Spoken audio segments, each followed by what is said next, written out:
পিতামাতার সাথে সদ্ব্যবহার। হযরত আমর ইবনু শাইবানী রাহিমাহুল্লাহ বলেন, আমাদের কাছে এই বাড়িওয়ালা বর্ণনা করেছেন। এটা বলে তিনি আব্দুল্লাহ ইবনু মাসউদ রাদিয়াল্লাহু আনহুর বাড়ির দিকে ইশারা করলেন। ইবনু মাসউদ রাদিয়াল্লাহু আনহু বলেন, আমি নবী করিম সাল্লাল্লাহু আলাইহি ওয়াসাল্লামকে জিজ্ঞাসা করলাম, হে আল্লাহর রসূল, আল্লাহর নিকট সর্বাধিক প্রিয় আমল কি? জবাবে তিনি বললেন, সময় মতো সালাত আদায় করা। আমি বললাম, তারপর কোনটি? জবাবে রাসূলুল্লাহ সাল্লাল্লাহু আলাইহি ওয়াসাল্লাম বললেন, পিতামাতার সাথে সদাচরণ করা। আমি বললাম, তারপর কোনটি? তিনি বললেন, আল্লাহর রাস্তায় জিহাদ করা।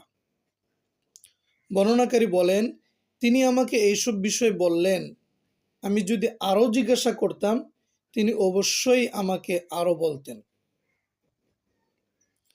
হযরত আব্দুল্লাহ ইবনু উমর রাদিয়াল্লাহু আনহুমা বলেন, পিতামাতার সন্তুষ্টিতে আল্লাহ তাআলা সন্তুষ্ট এবং পিতামাতার অসন্তুষ্টিতে আল্লাহ তাআলাও অসন্তুষ্ট। হযরত ইবনু আব্বাস রাদিয়াল্লাহু আনহুমা বলেন, এক ব্যক্তি তার নিকট এসে বলল, আমি এক মহিলাকে বিবাহের প্রস্তাব দিলাম, তো সে আমাকে বিয়ে করতে রাজি হলো না। অপর এক ব্যক্তি তাকে বিয়ের প্রস্তাব দিলে সে তাকে বিয়ে করতে রাজি হয়ে গেল। এতে আমার আত্মমর্যাদা বোধে আঘাত লাগলে আমি তাকে হত্যা করি। আমার জন্য কি তওবা করার কোনো সুযোগ আছে? জবাবে ইবনে আব্বাস রাদিয়াল্লাহু আনহুমা বলেন, তোমার মা কি জীবিত আছেন? সে বলল, না। তিনি বললেন, তুমি আল্লাহর নিকট তওবা করো এবং যথাসাধ্য তার নৈকট্য লাভে যত্নবান হও। আতা ইবনু ইয়াসার রাহিমাহুল্লাহ বললেন, আমি ইবনু আব্বাস রাদিয়াল্লাহু আনহুমার নিকট গিয়ে জিজ্ঞাসা করলাম, তার মা জীবিত আছে কিনা তা আপনি কেন জিজ্ঞেস করলেন? জবাবে তিনি বললেন, আল্লাহর নৈকট্য লাভের জন্য মায়ের সাথে সদাচারের চেয়ে উত্তম কোনো কাজ আমার জানা নেই। হযরত আবু হুরায়রা রাদিয়াল্লাহু আনহু বলেন, রাসূলুল্লাহ সাল্লাল্লাহু আলাইহি ওয়াসাল্লামকে জিজ্ঞাসা করা হলো, হে আল্লাহর রসূল, সবচেয়ে বেশি সদাচার পাওয়ার যোগ্য কে? উত্তরে তিনি বললেন, তোমার মা। তারপর কে? তোমার মা। তারপর কে? তোমার মা। তারপর কে? তোমার বাবা।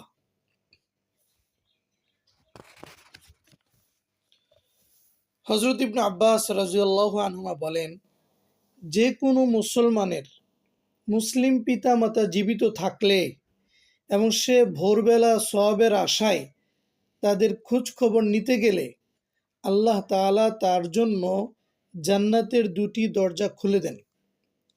আর বাবা মায়ের যে কোনো একজন থাকলে তাদের সেবায় গেলে একটি দরজা খুলে দেন।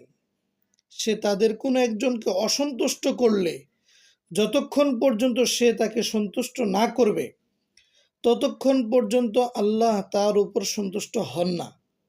বলা হলো, তার মা বাবা তার সন্তানের উপর জুলুম অত্যাচার করে থাকলেও?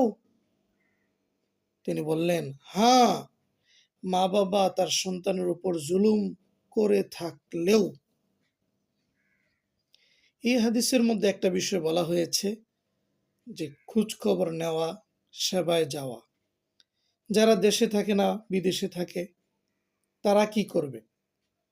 বর্তমান আধুনিক যুগে ফোনের মাধ্যমে তাদের খোঁজ খবর নেওয়া, তাদের ভালো মন্দটার খবর নেওয়া এবং তাদের উপকার করার চেষ্টা করা, ভিন্নভাবে সরাসরি না হলেও আশা করা যায় এই হাদিসের ফজিলত পাওয়া যাবে ইনশাআল্লাহ।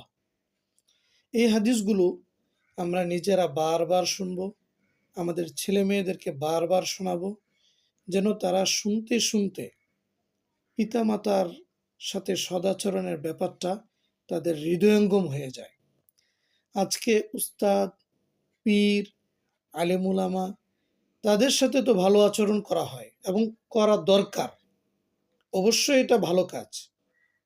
কিন্তু তার চেয়েও বেশি জরুরি ছিল আমি যার সাথে থাকি, যার কোলে পিঠে বড় হলাম, তার সাথে সবচেয়ে বেশি সদাচার করা, তার সাথে ভালো ব্যবহার করা। অথচ আমরা না জানার কারণে, না বুঝার কারণে, আলোচনা না থাকার কারণে আমরা অন্যদেরকে তো সম্মান করি, কিন্তু নিজের ঘরে যে জান্নাত লুকায়িত আছে সেই জান্নাতকে আমরা অর্জন করতে পারি না। অন্যান্য ইবাদতের মাধ্যমে আল্লাহর সন্তুষ্টি লাভের জন্য তো সর্বোচ্চ চেষ্টা করি, অথচ আল্লাহ রব্বুল আলমিনের সন্তুষ্টি অর্জনের সবচেয়ে বড় একটা মাধ্যম হলো মা বাবার সাথে সদাচার করা।